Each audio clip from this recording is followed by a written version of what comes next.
Et salut à toi! Donc aujourd'hui je vais te faire une vidéo et je suis chaud bouillant. Alors regarde la vidéo jusqu'à la fin parce que je t'ai fait un cas concret. Tu vas voir, ça va être sympa. Avant toute chose, abonne-toi à ma chaîne YouTube MH Invest et like ma page Facebook MH-Invest. Tu peux me suivre sur Instagram, sur Twitter et sur Facebook, YouTube, comme je te l'ai dit. Donc aujourd'hui, je vais te parler du déficit foncier. Mais alors, on nous parle tout le temps de ces 10 700 euros que l'on peut déduire de son avis d'imposition, de son revenu de référence de base. Donc, je t'ai fait un cas concret. Tu sais que moi, je suis infirmier libéral et que pendant mes études, on aimait bien les cas concrets, études de cas. Donc là, je t'ai fait un cas concret et on va y aller directement. Alors, je t'ai pris une personne qui a acheté une maison à rénover en nu, au régime en revenu foncier. Donc, c'est-à-dire qu'il va déduire les travaux de ses loyers et la première année de ses revenus. Alors, il va louer en nu, pas en meublé ni en SCI. Faut préciser. Et donc, il l'a acheté à son nom propre. Donc, c'est un monsieur, on va dire, qui a un salaire de 40 000 euros. Avec sa femme, ils l'ont acheté en couple. À eux deux, ils ont 40 000 euros par an. Donc, le revenu de référence qu'il y a sur les avis d'imposition, au total, les revenus du travail, c'est 40 000 euros. J'ai pris des chiffres ronds exprès pour que ça soit plus simple. Donc, le revenu imposable, le salaire, tous les ans, ils gagnent sur l'année à deux 40 000 euros. Ils ont acheté une maison ensemble et ils ont des travaux à effectuer. Et sur cette maison-là, ils vont avoir un loyer sur l'année de 10 000 euros. Sur l'année, ils vont avoir 10 000 euros par an de loyer. C'est le revenu foncier. Le revenu imposable, le revenu du travail, le revenu foncier, le revenu des loyers. J'ai noté loyer, revenu foncier.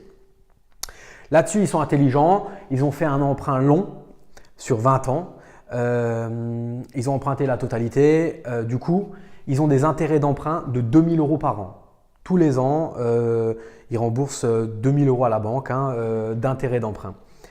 La maison, elle est située à un endroit où ils ont une taxe foncière de 1 000 euros par an. Alors, le petit conseil, si tu veux te projeter, tu ne sais pas les taxes foncières, l'agent immobilier, ce n'est pas les taxes foncières. Grosso modo, nationalement, la taxe foncière est l'équivalent d'un mois de loyer. Si tu loues 600 euros, tu as 600 euros de taxe foncière à 10% près.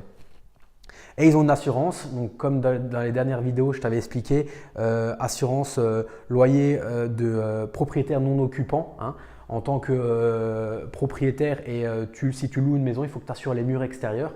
Le locataire s'assurera l'intérieur de la maison, mais toi tu dois assurer aussi. Petit truc que j'ai découvert, que je ne savais pas, j'ai découvert en avançant quand j'ai commencé à faire de la loc. Et ils ont des travaux à hauteur de 50 000 euros. Alors là aussi, je veux préciser, les travaux, il y a deux sortes de travaux. Les travaux d'amélioration,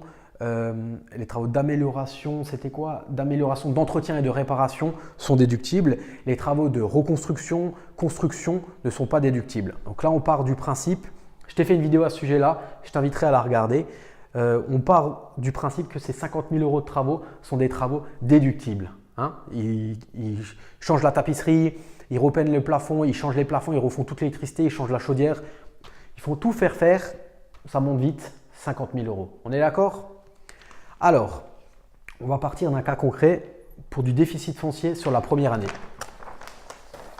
Alors, je vais prendre mon petit stylo, je reviens. La première année, ils ont 10 000 euros de revenus fonciers, ils reçoivent 10 000 euros de loyer. Il y a 10 000 euros la première année qui rentrent. Ils ont rénové, on va partir du moment où ils ont un locataire à l'intérieur. Ils ont rénové aussi, petite parenthèse, si tu comptes investir et tu as 50 000 euros de travaux comme ce couple-là, demande un report de prêt le temps des travaux. Comme ça te permet au moins tu rembourseras. Il y a des banques qui te mettent à zéro, tu ne rembourses rien. Et moi, je sais que ma banque me demande quand même de payer les intérêts tous les mois, mais c'est quand même moins que le crédit en entier, ce qui te permet à toi de ne pas avancer d'argent tant qu'il n'y a pas de locataire. Donc là, ils ont un locataire. Le locataire a payé 10 000 euros, leur a donné 10 000 euros par an sur l'année. C'est revenus fonciers, c'est les loyers. Là-dessus, ils ont 2 000 euros d'intérêt d'emprunt, comme on a dit. 1000 euros de taxes foncières, 500 euros d'assurance et 50 000 euros de travaux. Donc ça, c'est en plus. Hein? Ça, c'est en plus et tout ça, c'est en moins. Donc 10 000 euros, moins 2 000, moins 1000, moins 500, moins 50 000, on arrive à moins 43 500 euros. Ça, c'est du déficit foncier. Au total, ils ont dépensé plus qu'ils ont reçu. Ils ont reçu 10 000 et ils ont dépensé tout ça. Donc au total, la balance, elle est en négative. Ça s'appelle le déficit foncier.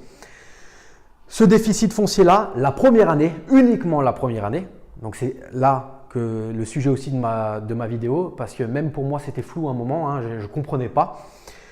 Uniquement la première année, de ces 43 500 euros, tu as le droit d'enlever 10 700 euros et de prendre 10 700 euros et de les déduire de ton revenu du travail. Donc, souviens-toi, cette famille rentrait 40 000 euros. 40 000 euros par an, c'est le revenu du travail. Et bien là-dessus, la première année, ils piochent de ces 43 500 euros de déficit foncier de tout ce qu'ils ont fait, 10 700 euros. Et ils le déduisent de leurs 40 000 euros de travaux. C'est-à-dire que la première année, quand ils vont déclarer les impôts, ils auront une base imposable de 29 300 euros. Ça sera leur revenu de référence. Au lieu que ça soit 40 000 euros du travail, ça sera 29 300 euros parce qu'ils auront pu déduire 10 700 euros du déficit foncier. Donc, pour la deuxième année, on est d'accord que comme on a enlevé 10 700 euros des 43 500 euros, on déduit, il ne nous reste plus qu'un déficit foncier de 32 800 euros.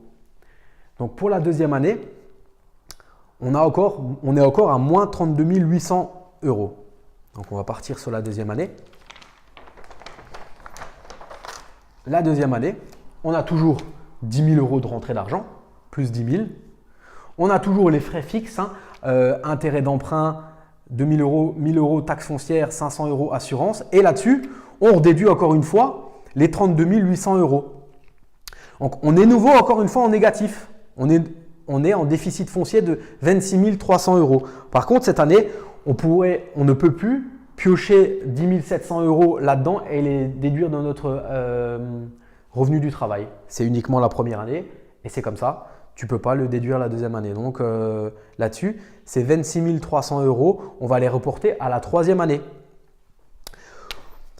Donc toi, ton revenu imposable cette année, l'année dernière c'était, on l'a dit, hein, l'année dernière c'était 29, je ne sais plus exactement le chiffre, et cette année, tu es nouveau imposé sur 40 000 euros. Tu as pu bénéficier un an de déficit foncier sur tes revenus du travail. La deuxième année, tu ne peux plus, donc tu es réimposé sur 40 000 euros si tu gardes le même salaire avec ta femme. Hein. Le couple, là, il garde le même salaire.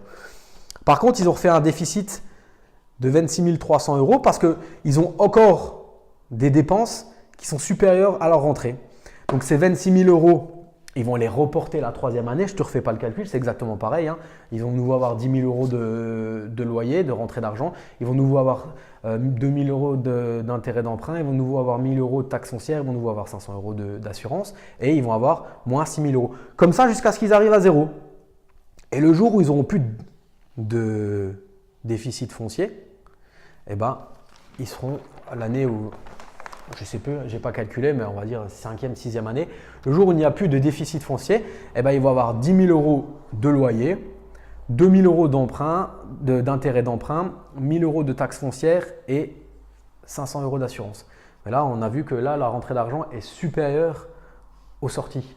Donc, ils vont avoir plus 6 500 euros. Et ces plus 6 500 euros, ils vont s'ajouter à leur revenu du travail. Donc là, l'année-là, ça va faire mal. Ils vont être imposés sur 46 500 euros. C'est pour te dire que la première année, tu vas bénéficier du déficit foncier sur tes revenus du travail, mais au fur et à mesure des années, tu vas épuiser tous tes travaux, tout ton déficit foncier, et du coup, tu seras en plus, tu auras plus de rentrée d'argent que de sortie. Alors que le bien, ça ne sera toujours pas payé. Hein. Tu auras toujours, là, c'est les intérêts d'emprunt, mais ce n'est pas le crédit en entier.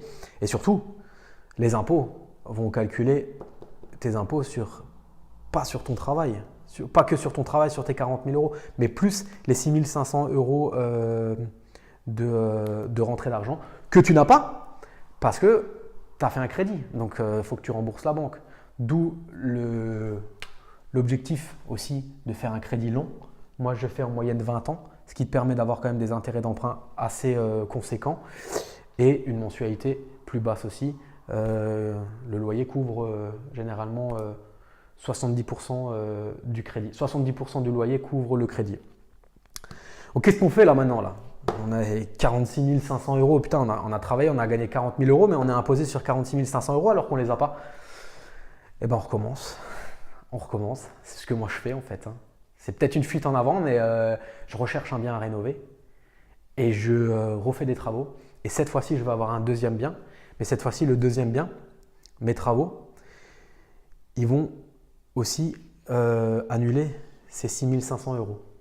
Donc, au bout d'un moment, plus on a de biens, plus on a du mal, à moins qu'on ait vraiment 100 000 euros de travaux, mais à redéduire encore une fois ces 10 700 euros de son revenu du travail, hein, son revenu imposable. Donc voilà, j'espère que cette vidéo t'a plu. J'avais du mal à comprendre pendant longtemps et je pense que des chiffrés comme ça, c'est pas mal. Après, on peut optimiser. Ça, c'est pour de l'achat à ton nom propre en location nue. Il faut que tu saches qu'en location meublée ou alors sous une certaine forme de SCI, tu peux optimiser ça différemment et pas forcément te faire manger par les impôts et avoir les 6 500 euros en plus. Parce que ça peut être plus aussi, hein. Ça peut être beaucoup plus. Si tu achètes un immeuble, au bout de 4 ans, tu peux avoir mal aux dents, hein, mal à la tête. Et aussi, juste un petit tips. Là, dans les intérêts d'emprunt, taxes foncières, assurance, on aurait pu rajouter frais de syndic, frais de gestion de locative, des choses comme ça. Hein. Là, je suis parti sur maintenant 3 exemples. Voilà, j'espère que cette vidéo t'a plu. J'aurais été content de l'avoir cette vidéo il y a 3 ans parce que je ne comprenais pas. Moi, je pensais qu'on pouvait encore rajouter ces 10 700 euros sur tes revenus du travail tous les ans jusqu'à ce qu'il n'y ait plus rien. Mais en fait, non, c'est la première année. Voilà, donc ça, c'était important de le préciser. Like ma page Facebook, abonne-toi à ma page YouTube, partage la vidéo si elle t'a plu, partage-la. Tu sais que je te fais des vidéos sur l'investissement locatif, sur le mindset à avoir de l'entrepreneur, que ce n'est pas toujours un long fleuve tranquille, qu'il faut être focus, qu'il faut être déterminé, mais que derrière, je pense que si on fait les choses dans l'ordre, là, tu vois, je t'ai mis 50 000 euros de travaux, c'est parce que le couple là, ils sont intelligents, ils rénovent une maison de qualité parce qu'ils se disent qu'eux, ils voudraient avoir ce logement comme ça et du coup, ils vont avoir un locataire de qualité, le locataire il payera, il n'y aura aucun souci, virement permanent tous les mois, ça va être le top. Voilà, je t'ai tout dit, je te dis à bientôt pour de nouvelles aventures immobilières. Salut!